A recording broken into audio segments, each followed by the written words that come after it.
Hi everybody, and welcome back to my series on starting horses with positive reinforcement. If you are new here, this is Skillet. He is a 4-year-old draft cross that I picked up for training, and unfortunately when he arrived here with his brother, he was emaciated. They were both emaciated, which really sucked, and they've been just doing rehab for the last while, as well as being rather feral. I was told that they were unhandled, but unfortunately they were also unfriendly.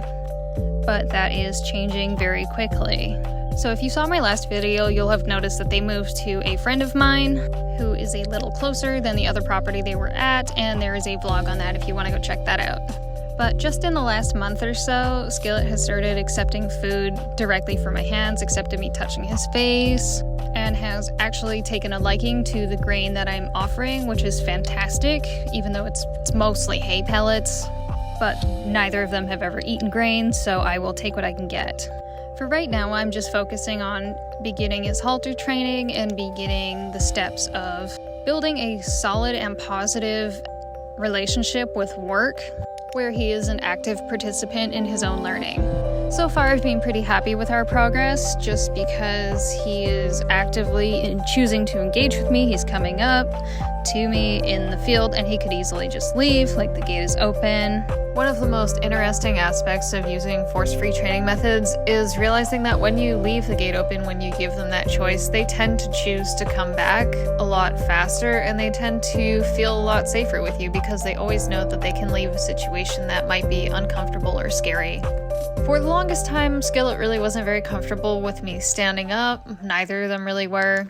And if you've seen the first video of these two when I introduced them, you can see that they literally run to the other side of the field to get away from us. So here we're starting on some leading exercises where I just want him to kind of follow me around a bit and receive a snack when he takes a few steps. And you'll see more towards the end of the video where he gets a lot more comfortable just following me around and giving me a lot more steps and a lot more confidence that I'm not going to turn around and try to eat him or something.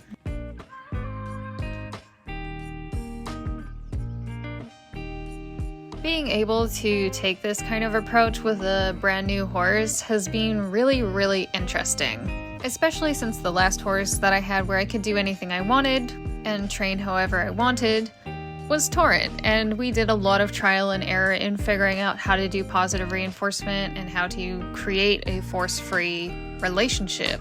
So part of this new pathway with Skillet has basically just been a huge insight into how much I have learned and how much better I have become at doing positive reinforcement over the last 7 years or so.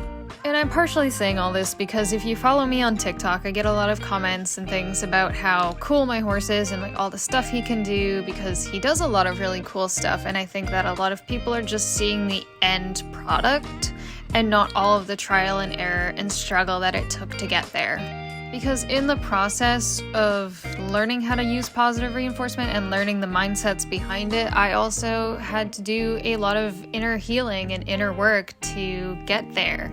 And I know that it can be really frustrating for a lot of people when they see the finished product that they want so desperately, but they're struggling to do all of the beginning stuff.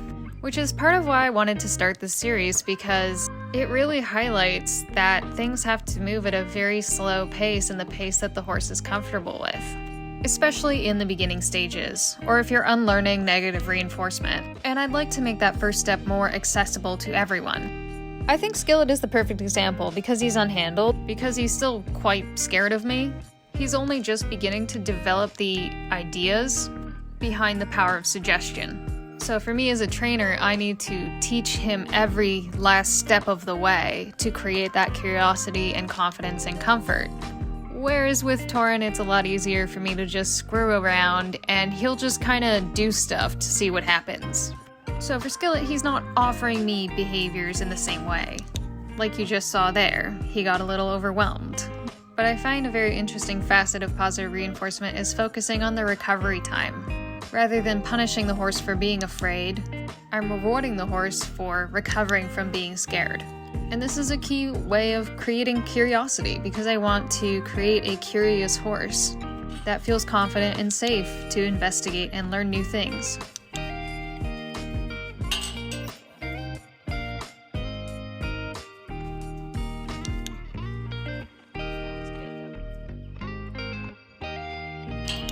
And already you can start to see how much more comfortable he is over the last few minutes, doing the same exercise with more latency and less hesitation. While he still has moments of discomfort, my ultimate goal right now is to teach him what to do when he feels uncomfortable and how to react. And part of that is beginning to foster a co-regulation relationship, where whenever he is stressed or I push him a little too hard, he's allowed to react, but I'm also not going to react to his reaction. Oftentimes, I find my lack of negative reaction to horses spooking tends to help them recover from the spook a lot faster. I also want to establish myself as something safe. I'm not an explosive person, I'm not an angry person, I'm not a scary person, I'm not a loud person. My job is to just be calm and quiet and consistent, because that's what's going to build the horse's confidence in me. And ultimately for Skillet, I'm hoping every person he ever meets in his life, especially since he's been so distrustful up until now. I will say though, this is the first horse that I'm trying to start completely at liberty, so the liberty leading is actually very, very interesting. Especially taking into account that Skillet has never worn a halter. So teaching him to follow me around without using a halter is definitely a very new experience for me. Because usually if someone's asking me to teach their horse how to lead at liberty, they probably already have a horse that knows how to lead or be led. But starting from scratch is definitely a very unique experience that for some strange reason I didn't really factor into training horses with positive reinforcement at liberty with all of these kind of ideas in my head. But on the flip side, training horses at liberty in this way definitely has taken a lot longer than I thought that it would.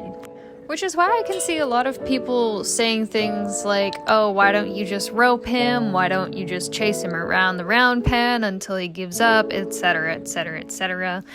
But the thing about that is I don't really want to spend the next forever trying to fix all of the problems caused by that kind of training. Which is not to say that negative reinforcement isn't effective or doesn't work. It's just from my own experience that I have learned going slow often makes things go very fast after a certain point. And especially since Skillet will be for sale, I would like to be able to put my best foot forward and provide somebody with a horse that is the horse of a lifetime for them. So here you can kind of just see that most of this is teaching him to be confident and comfortable, and I'm just going to move slowly and consistently. But you can see him very much starting to catch on to the idea of what I want him to do, which is just follow me around, and we're just going to go slowly and calmly, because this is all about gaining confidence in me, being consistent and calm and quiet. And I know that some of you will notice that I'm not using a target stick right now, and that's partially because I'm trying to kill two birds with one stone. Since he's still kind of afraid of me, extending my arm to give him the food, I'm kind of just using my hand as the target. So we're kind of practicing him receiving food politely and without fear, as well as just following me around. Once he gets more comfortable with that, I will probably begin to add in a target stick to start dictating what side I want him on and what speed and direction I want him to go in. But that might take a little while until he's a lot more confident in me. Because as you can see, he's still a little scared of me giving him food while I'm standing up. And right there's my hand target to see if he will come and check that out. And it's really interesting to see in these clips how quickly he gains confidence in what's going on and what I'm offering, what I'm asking him to do. So the next day we began doing the haltering with the lariat that I bought, because I found this a much better solution to going straight to a halter. I can make the rope a lot wider, and I can touch him different spots with it without scaring him as easily. So he can practice all those little skills like putting his nose in the hoop, having something touch his ears, touch his eyes, touch his jaw, and better yet, with the other end of the rope, fall off of his pole, because that's going to happen and that might scare him too. So it's all about preparing him to have all of these skills already ready to go and then just putting it together. And with a horse that's as fearful as he is, It's so essential to be able to break down all of the skills into the smallest possible bite-sized chunks for him, just to help boost his confidence in the behavior that he is going to be offering me. And already on the next day you can see him more confidently following me when I leave, and being ready and willing to engage with me with a lot less fear.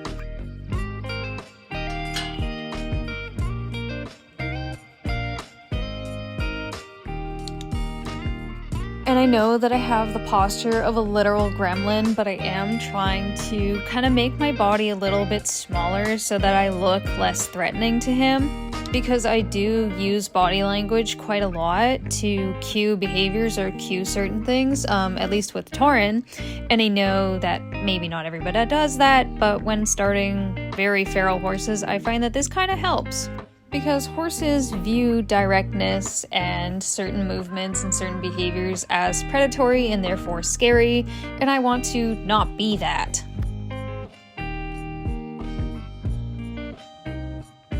This has been such an interesting and really enlightening journey to kind of learn how much that I have changed and learned over the last few years, but also it's been really amazing to see a horse that was so afraid of me to start with really come out of his shell and begin to actually enjoy training and enjoy being with me and choose to do so of his own free will. Which is something I wish that I learned so much earlier in life, rather than trying to make my horse be my friend and make my horse do what I want. Because I think it's a lot more worthwhile to have a horse that enjoys participating and wants to participate in the activity that you're offering and enjoys the work that you do. And speaking of enjoying the work that you do, I gotta do my shameless plug. If you guys want to support me, you can subscribe to my channel, leave a comment. All of that is a huge support to me in starting to create the kind of community that I want to create and the environment that I want to have to continue doing what I really love. So all of my links are below. Thank you so much for watching, and I will see you guys in the next one.